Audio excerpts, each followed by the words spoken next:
My name is Angelique, and I've just graduated from college. I'm a newbie at my job, undergoing the standard new employee training, akin to orientation, on my day off. My best friend, whom I've known since kindergarten and all through high school, asked me about it with curiosity. Though we attended the same college, we pursued different majors. She continued on to grad school, so she's keen on my transition into working adult life. You won't believe it, I said, recounting my experience. We start with a morning run every day as part of building our stamina. Really? Everyone, she exclaimed, evidently surprised by the rigor. It seems so. It's like a first taste of the toughness of working life. Unless there's a specific reason, everyone up to their second year participates. Those with 3 years or more are exempt. But still, about half of the entire company joins in. The other half opts for activities like crosswords or brain training exercises. Whoa, interesting. I totally skipped the exercise part though, she chuckled, amused. Our company motto is also unique, I continued. It's something like always be healthy, work hard, play hard, and live a long, active life. So, for the first 30 minutes after starting work, we have time for physical and mental exercises. That is really unique, she remarked. I can interact with people from all ages and departments. It feels like an extension of a club or group in school. It's fun. I really do love the company I've joined. But don't you seem kind of tired? You're really observant, I replied, somewhat taken aback by her sharp observation. Yes, overall the atmosphere at the company is okay. But there is one, if not the only colossal obstacle, a supremely arrogant individual who stands in my way. You want to quit? She asked, concerned. Oh, I see. Just as I thought, you lack determination. I smiled, shaking my head. The woman who is my manager is complaining bitterly on a call with a part-timer who has been absent for a few days. Her loud voice, meant to be heard, seems to be filled with malice, pushing the other person into a corner. The manager, whispered as the queen of damaging sighs, has the destructive power to completely demoralize the person on the receiving end of her tirade, I explained. She's like, I'm taking a break, and then all of a sudden doesn't show up for days, neglecting her duties. And now she says she's quitting. How carefree. Just because she's part-time doesn't mean I'll let her get away with this. I'll push her to the very end. This goes beyond sarcasm. It's downright terrifying, I continued. The last day the part-timer came in, I noticed her body stiffened, tears welling up in her eyes. What's wrong? Are you okay? I asked. She had been scolded by the manager again. She was trembling as she spoke. It must have taken a lot of courage for her to make this phone call. Since the manager has no choice but to accept her resignation, it would be better to just let her go without any more sarcastic remarks. It's been about a month since I joined the company. Considering that the first week was just going around and learning from all the departments in the company, I've encountered similar situations twice in the short span of 3 weeks, I sighed. It's so inconvenient. She hardly does her work and just drags everyone down. All I'm doing is pointing that out. The manager, secretly referred to as the Empress in the company, always has deep wrinkles between her eyebrows. It takes effort to replace her. It's only natural that she should have the consideration to find a replacement and finish the handover before she quits, right? The tension spreads among the employees present as the manager seeks agreement, I explained. Everyone pretended to be focused on their work, nodding without making eye contact with the manager. However, she caught on. You seem to have a problem, she said, as I recalled the face of the part-timer. I found myself ensnared in the scrutinizing gaze of the Empress. I'll ask you once you receive your salary. You should take responsibility for your work, right? Yes, I replied, feeling the weight of her deliberate question. There seemed to be no other option but to agree, and the manager knew it, directing the inquiry squarely at me. Do you think it's okay to act selfishly in the workplace? She continued. No, but selfishness is the enemy of work, right? I started to argue back, but her loud voice cut me off. In the end, I wasn't allowed to say anything. I regretted my inability to intervene for the crying part-timer and that I simply let the manager have her way. That's bound to stress you out. I'm sorry, I just keep complaining. I was supposed to be bragging about the company, but before I knew it, it was all just one-sided complaints. I lamented to my friend. It's okay, you can't keep things bottled up, and it's not your fault. If you resist too much, you'll be the next target. A manager who mixes up power and authority is the worst. Be careful not to get on her bad side, okay? She warned, offering solace. Thanks, I replied, feeling grateful for her understanding. Then I broached the main topic about the trip. I think I can cover the cost with my part-time job savings from college and my first paycheck. I'm thinking of taking my grandparents to the resort you told me about before. Do you think they'll be pleased? This was the real issue I wanted to discuss. She was well informed about traveling, having done so extensively with her family. Of course, the end is one that even my picky grandmother was completely satisfied with. You can't go wrong, she assured me with a smile. I'm glad. I really want to make it a good memory since we're doing it, I expressed, feeling relieved. I had been planning a trip with my grandparents using the money I had diligently saved up. They were the ones who raised me in place of my parents who passed away when I was young. I wanted to give something back to the two of them who always put me first and supported me, so I had been saving money from part-time jobs since my college days. Seeing my friend smile, my cheeks also relaxed. However, it was Friday afternoon, the day before the trip. I was summoned by the manager and approached her desk. Classify these by category and analyze them. They're documents to be used at the beginning of next week, she instructed, her lips adorned with unusually bright lipstick and a smug smile etched on her face. I blinked in surprise as I saw the pile of thick documents before me. You want me to analyze this by the end of the break? I asked, incredulous. There were several binders, each one incredibly heavy, and they were all disorganized. Just sorting and classifying them alone would likely consume the entire day, let alone analyzing them on top of that. To my bewilderment, the manager responded with a victorious air. I'm glad you understand my orders. You've been ignoring instructions recently, you see. Unable to hold back the unreasonable accusations, I decided to stand my ground. I hate to point out, but it's Friday and there are barely 2 hours left until the end of the day. It's simply impossible to finish these documents by the beginning of next week. I attempted to remain calm, but ever since our part-time worker left, the manager seemed to have singled me out for intensified harassment. She excluded me from office memos, issued incorrect instructions, and then blamed me for misunderstanding. On top of that, she dumped an unmanageable amount of work on me, which clashed with my long-awaited vacation plans. It seemed like my objections didn't bother the manager at all. You're going to use it at the beginning of the week, right? It's fine if you come in over the weekend to finish it. Oh, and just to let you know, these documents are confidential, so don't take them home. Please, wait a second. I tried to argue, but the manager interrupted. I have a meeting soon, and I'm leaving directly from here today, before leaving the pile of documents on the desk and walking out. The next day, my planned trip with my grandparents lay under the expansive sky. As they noticed my stifled yawns, they grew concerned. Are you okay? Staying up all night and then going on a trip? Maybe we should have canceled. I'm fine, don't worry. I was really looking forward to this trip today, I reassured them. Yet I could sense their worry knowing I had worked all night and rushed home just in time for our departure. I couldn't let my fatigue dampen our special trip. No, this won't do. It's a special trip, so I have to make it enjoyable. I mustered up some cheer and directed a smile toward my grandparents. Look at this view, it's amazing. The sea is so beautiful. Don't worry about me. I worked hard so that I could enjoy delicious food, soak in the hot spring, and sleep soundly on a fluffy bed. My attempt at lightheartedness seemed to relax them, and they began to enjoy the scenery with relieved expressions. But amidst the enjoyment, a nightmare awaited me. Did you finish the job I asked for? You didn't quit, did you?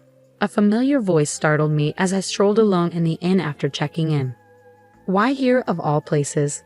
I muttered to myself, but the manager, seemingly reading my thoughts, snorted and left. I ruined your weekend to teach you a lesson. I thought it was unlikely, but as I thought, you ignored my instructions, didn't you? The manager's words felt like a curse, and I was overcome with dizziness. The thought of being given work to ruin my vacation filled me with anger. But how did you know about my plans? I asked, astonished. You were chattering away during break time. Where are you going? When are you going? Oh, I'm so jealous. You were so pleased being praised by everybody. It was hilarious, she replied casually, revealing her eavesdropping habits. Realizing that my innocuous chats with colleagues were being carefully listened to, I felt a chill. Besides, I'm surprised. This ain't is too good for you, she continued, her tone dripping with disdain. Excuse me? I responded, confused. You don't get it. It's an eyesore to see commoners wandering around.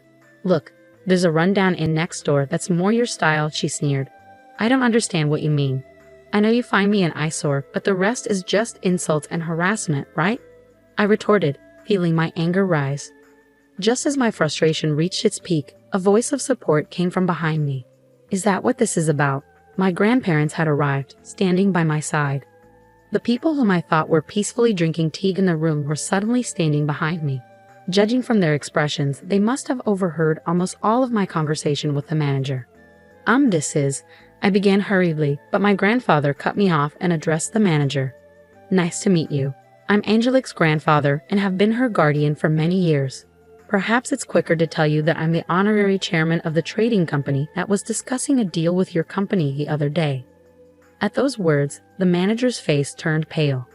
The honorary chairman of the industry, but your name is different from this employee's. Yes, she goes by her maternal family name, otherwise, she would be viewed differently as a member of a famous company's founding family, right? My grandfather explained calmly.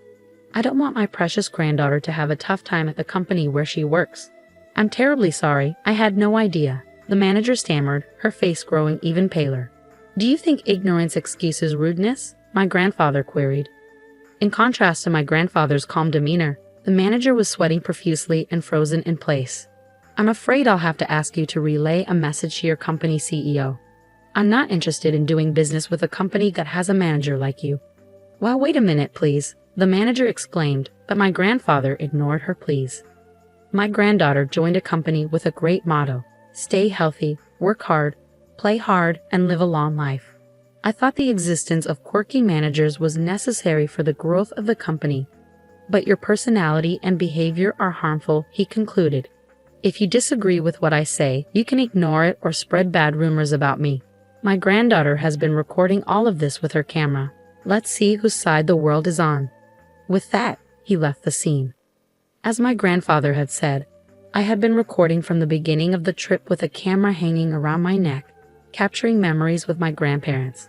I had forgotten, but the camera was still rolling at that moment. I began, uncertain of how to react. The manager, trembling, tried to cling to my grandfather but was bluntly told, "It's too late now," and collapsed on the spot. Wait a minute, can't you do something to help? She pleaded, turning to me for assistance after being coldly brushed off by my grandfather. I refuse. You always say there's nothing a newbie like me can do, I retorted, returning the sarcasm she had given me just the other day. Despite my anger, I managed to keep it in check and even flashed a smile. Yeah, I could probably be an actress too, I thought to myself. Then at the start of the week at work, there was an issue with the manager. The executive who led the running club stood tall in our department since the morning. Our company credo is to practice living healthily, working well, playing well, and living a long life. We welcome hard work, but that doesn't mean forcing people to work, especially not if it compromises their physical and mental health. Executives who dump unreasonable amounts of work on their subordinates are merely showing their lack of managerial skills. The managing director's voice echoed throughout the floor. Excuse me? The manager, seemingly taken aback by being attacked first thing in the morning, was about to ask something calmly while clenching her fist. But the executive continued, Here, we have the time cards from last Friday to today. There were 5 employees who came to work on Friday and stayed until Saturday morning. 3 people worked on their days off on Saturday and Sunday. And this morning, Angelique came in early. The manager seemed more and more perplexed as she was presented with these records. What does that mean? She asked, her tone uncertain. I addressed the confused manager, prompted by the managing director. If I may, you instructed me to finish organizing and analyzing a massive amount of data by the start of the week and told me to work during holidays if necessary. But it was impossible for me alone. Just then, the executive happened to pass by, so I consulted with the people around me. With cooperation across departments, we managed to complete the task as you instructed, spending the amount of time and manpower I just explained. Since the running club members who helped this time were present at the executives' meeting, I took the opportunity to thank them again. I only worked from Friday night to Saturday morning and early this morning after returning from the trip, so I was hardly any help. But thank you so much for helping me, I added, bowing. In response, I received kind words such as, we help each other out in times of trouble. And that's what running buddies are for. The manager finally seemed to grasp the situation, and this time she came at me, crossing departments. You say I didn't authorize such a thing, she accused, seeming intent on blaming me for overstepping her authority. I approved it, declared the managing director. At these words, the manager was frozen in shock. The newbie in the running group, who always had a smile on her face, was in deep trouble, I heard someone murmur. Upon hearing the situation, I found out they've been burdened with an absurd workload. It would have been fine to leave it be, but since it was work necessary for the company, I took charge and gained everyone's cooperation. I apologized for the post-approval, but first, the managing director's stare bore into the manager. I can't forgive the base motives behind burdening a hard-working employee who's trying to be filial to their grandparents with an impossible task just for harassment, were the most forceful words I'd ever heard the managing director say. His face softened a bit. The other day, my grandchild who visited me cooked up some fried eggs. Heaven recently learned how to make them. They were overly charred and even had eggshells in them, a real mess. But it was the first time my grandchild had cooked something with such dedication. To me, it was the best feast ever, he shared, overlapping his feelings for his grandchild with the sentiments a supervisor should have for their subordinates. Despite the kitchen being a complete mess from my grandchild's cooking, my wife was in high spirits all day. That's just how it is.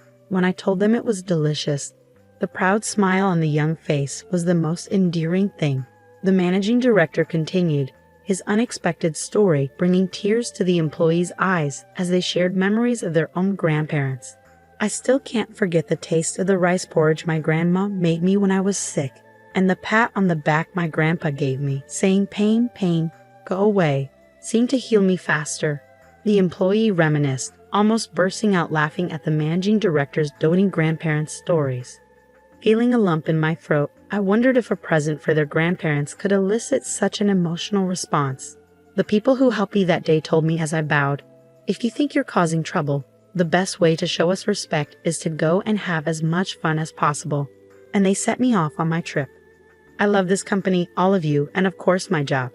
That's why it's so frustrating to see part-time workers and employees like me being targeted and quitting due to unreasonable demands, I voiced, mustering all the courage I could.